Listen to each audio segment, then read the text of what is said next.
अप्रैल 2025 doctor Kritika Reddy अपने father के घर बेंगलोर के मराठाहल्ली में रहने के लिए आई थी। वो कुछ दिनों से बीमार थी। उन्हें थोड़े गैस्ट्रिक रिलेटेड इश्यूज और थोड़ी वीकनेस फील हो रही थी। डॉक्टर महेंद्र रेड्डी जो कि गैस्ट्रिक सर्जन थे और डॉक्टर कृतिका के हस्बैंड भी थे, वो अपनी ससुराल आते और अपनी वाइफ का ट्रीटमेंट करते। वो अपने साथ एक मेडिकल किट भी लाया करते थे और जब भी डॉक्टर कृतिका को गैस्ट्रिक प्रॉब्लम्स की वजह से पेट दर्द होता तो डॉक्टर महेंद्र उनको एक इंजेक्शन दिया करते थे, ये बोलकर के इससे दर्द में आराम होगा। लेकिन किसी ने भी ये नहीं सोचा था कि ये ट्रीटमेंट नहीं बल्कि स्लो पॉइजन है जो उनको धीरे धीरे मार रहा था। और 24 अप्रैल को वो दिन आ गया जब डॉक्टर कृतिका इस दुनिया से चली गई। ये कहानी है एक ऐसे विश्वासघात की जिसमें लोगों की सेवा की ओथ लेने वाले डॉक्टर ने ना अपने डॉक्टर होने का फर्ज निभाया और ना ही पति होने का। This story is about doctor Kritika Reddy. Doctor Kritika और डॉक्टर महेंद्र दोनों ही बेंगलोर की मेडिकल फ्रेटर्निटी से थे। 28 साल की कृतिका रेड्डी एक डर्मेटोलॉजिस्ट थी। उन्होंने MBBS के साथ साथ MD और DNB भी किया हुआ था। वो बेंगलोर के विक्टोरिया हॉस्पिटल में एज अ डर्मेटोलॉजिस्ट काम करती थी। वो बहुत ही हार्ड वर्किंग और अपने काम को लेकर डेडिकेटेड थी। उसी विक्टोरिया हॉस्पिटल में एक और डॉक्टर थे, डॉक्टर महेंद्र रेड्डी, जो एक गैस्ट्रिक सर्जन थे। सेम प्रोफेशन में होने और सेम जगह पर काम करने की वजह से दोनों में काफी कंपेटिबिलिटी थी। तो मई 26, 2024 दोनों की शादी हो गई। प्री वेडिंग शूट और शादी के शूट में ये साफ देखा जा सकता है कि दोनों एक दूसरे के साथ कितना खुश थे। डॉक्टर महेंद्र रेड्डी अपना एक प्राइवेट हॉस्पिटल खोलना चाहते थे, लेकिन फाइनेंशियल इश्यूज के चलते वो ऐसा नहीं कर पा रहे थे। कुछ टाइम तक तो दोनों में सब कुछ ठीक चलता रहा, लेकिन थोड़े टाइम बाद दोनों में कुछ बातों को लेकर कॉन्फ्लिक्ट होना शुरू हो गया था। डॉक्टर कृतिका को कुछ मेडिकल इश्यूज थे। अब ये मेडिकल इश्यूज शादी से पहले थे या फिर शादी के बाद हुए, इस बात को लेकर दो थ्योरीज हैं। वो कुछ गैस्ट्रिक रिलेटेड इश्यूज से सफर कर रही थी और इस बात से डॉक्टर महेंद्र को प्रॉब्लम थी कि ये बात उनको शादी से पहले क्यों नहीं बताई गई। हालांकि ये बात काफी इनसेंसिटिव है क्योंकि मेडिकल इश्यूज किसी को भी और कभी भी हो सकते हैं और ये कोई ऐसी इलनेस भी नहीं है जिसको हाईलाइट करना इतना जरूरी हो। और एज अ डॉक्टर किसी की ऐसी सोच होना ये बहुत ही हैरान करने वाली बात है। बट उन दोनों के बीच के झगड़े का रीजन डॉक्टर कृतिका की इलनेस नहीं थी, ये बात आपको आगे जाके क्लियर हो जाएगी। तो एलिजेडली हुआ ये था कि जब डॉक्टर कृतिका को मेडिकल इश्यूज होना शुरू हुए तो उन्होंने ये बात अपने हस्बैंड से शेयर की कि उनको पिछले कुछ टाइम से पेट में दर्द हो रहा है। और डॉक्टर महेंद्र क्योंकि खुद एक गैस्ट्रिक सर्जन थे, वो उनको कुछ मेडिसिन या फिर इंजेक्शंस दिया करते थे जिसकी वजह से उनको आराम आ जाता था। लेकिन कुछ टाइम बाद वो ठीक होने के बजाय और बीमार रहने लगी। उनका ब्लड प्रेशर लो रहता था। दूसरी तरफ डॉक्टर महेंद्र उन पर प्रेशर डाल रहा था क्योंकि उसको अपना एक प्राइवेट हॉस्पिटल खोलना था जिसके लिए उसे फंड्स की जरूरत थी और ये फंड्स उसको डॉक्टर कृतिका के फादर से चाहिए थे, जो कि ऑब्वियसली एक बहुत ही बड़ा अमाउंट था। इवन डॉक्टर कृतिका के फादर के मुनि रेड्डी ने उनको एक क्लिनिक बनवाकर भी दिया था जो कि 4 मई को इनॉग्रेट होने वाला था। बट डॉक्टर महेंद्र को एक बड़ा हॉस्पिटल खोलना था और उनको ये अपनी वाइफ के साथ नहीं बल्कि अपना खुद का एक अलग स्पेस चाहिए था, इसलिए वो डॉक्टर कृतिका पर प्रेशर डाल रहा था।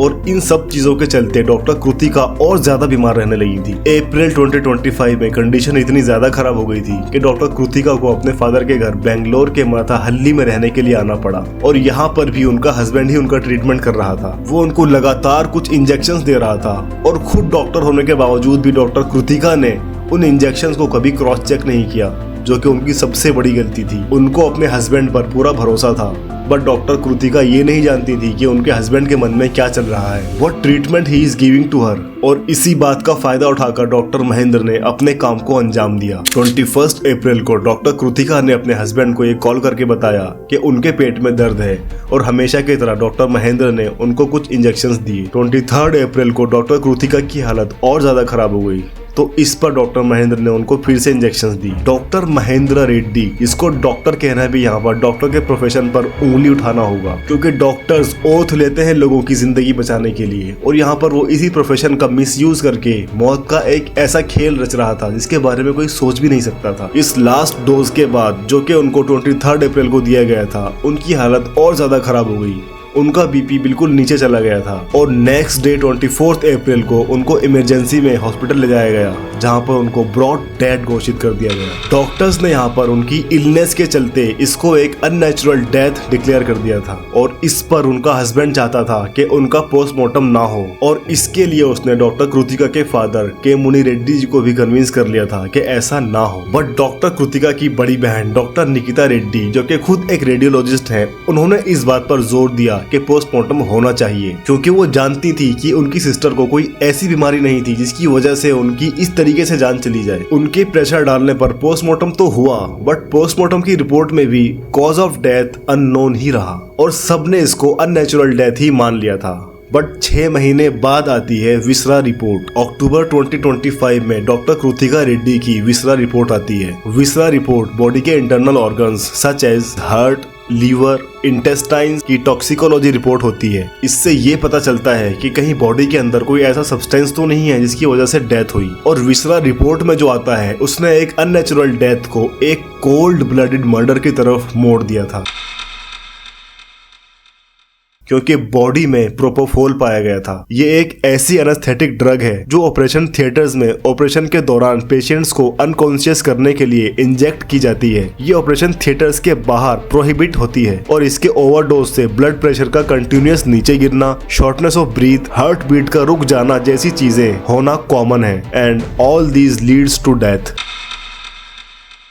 14 अक्टूबर 2025 फैमिली की कंप्लेंट पर पुलिस ने डॉक्टर महेंद्रा को कस्टडी में ले लिया था। इन्वेस्टिगेशन में पता चला कि डॉक्टर महेंद्रा ने डॉक्टर कृतिका को प्रोपोफोल के इंजेक्शंस दिए थे, जिसकी वजह से इतने लंबे टाइम तक सफर करने के बाद वो इस दुनिया से चली गई। इवन उनकी डेथ के बाद उसने एक डिजिटल पेमेंट ऐप से कुछ लड़कियों को मैसेज किया जिसमें लिखा था I killed my wife for you. जिसको ये मैसेजेस किए गए थे पुलिस ने उसको कस्टडी में लेकर उससे पूछताछ भी की है और इन सब के चलते डॉक्टर पर BNS के सेक्शन 103 का मुकदमा दायर किया गया है और इसके अलावा प्रोहिबिटेड मेडिसिन का मिसयूज करने के लिए भी सेक्शंस लगाए गए हैं। ये एक ऐसा केस है जो हमें सोचने पर मजबूर करता है कि आखिर इंसान भरोसा करे तो किस पर करे, अपने पार्टनर पर जो आपका साथ निभाने और आपको प्रोटेक्ट करने का वचन लेते हैं, या फिर उस डॉक्टर पर जो आपकी सेवा करने और आपकी जान बचाने की ओथ लेते हैं। ये केस हमें याद दिलाता है कि कोई क्राइम करने के लिए किसी का अनएजुकेटेड होना जरूरी नहीं होता, बल्कि इसके पीछे होता है एक करप्ट माइंड। खतरा हमारे करीबी इंसान से भी आ सकता है। जरूरत है अवेयरनेस की।